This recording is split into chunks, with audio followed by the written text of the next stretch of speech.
Hi, third graders. This is Mrs. Schrader Shook coming to you with one of your math activities for this week, September 28th. Monday is the day I'm sending this out to you. You have until the following Monday, October 5th, to have it completed and sent back to me. You have 6 slides in this activity, and at least half need to be correct, or I will send it back for you to fix it. So 6 slides total, at least 3 need to be correct. We are focusing on bar graphs. So bar graphs, let me go to add response so that you can see what your activity will look like. So here you can see there's a bar graph. So a bar graph is data. Data means it's showing us numbers and information that we need to be able to interpret. Interpret means we want to figure it out. So here we can see that this bar graph is showing the number of insects in Sarah's bug collection. As we go up the side, that is the number of bugs, and you can see it's going in increments of 10.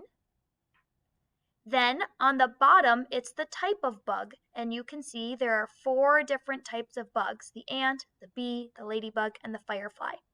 Your job is to read through each of the prompts, and then you'll need to respond using your text box. So there are 10 what?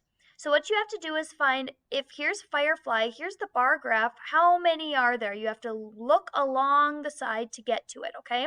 So here I see this is 10 bugs. Where does that line up? That one is pretty self-explanatory because I can look right at the graph and I don't need to figure out anything really. But the second one, there are half as many bees as blank. So in order for me to know the answer, I need to know how many bees there are.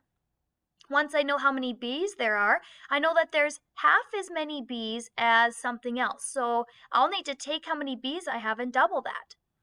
Then I have there are 20 fewer ladybugs than blank. So again, I have to find out how many ladybugs are there.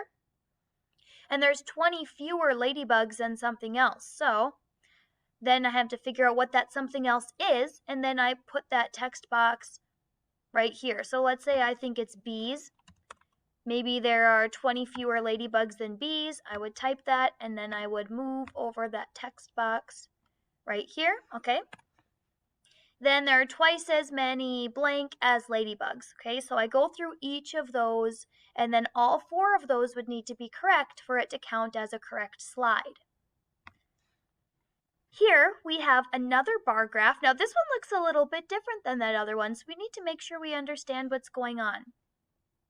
Mario made a bar graph to show the number of animals of each animal he saw at the zoo. This time going up, it's the type of animal. We have giraffe, bear, tiger, lion, monkey. But then across the bottom, this time the number is going this way. So bar graphs don't always have to go up and down. They can go side to side as long as here are numbers. And again, here are the blanks. He saw blank tigers, 1 more bear than blank. This one actually has 2 blanks. Mario saw 8 fewer something than something else. So that one gets even trickier because you have to figure out what those 2 different animals are. As we go into the third slide, here we have different snakes. The fourth slide, here we have that bar graph rotated 90 degrees. This one is showing marine animals at the aquarium. We have the eel, the porpoise, the shark, and the whale. Then we have the kinds of flowers in a flower garden. We have pansy, tulip, iris, and daisy.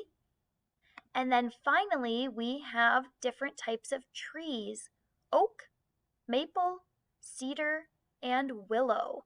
All right, so as you go through, actually the slides get more difficult as you go on, just like they did last week. So your job is to start with number 1, go to number 2, go to number 3. You're halfway done. You don't need to do all 6 in one day. You have the full week to complete it.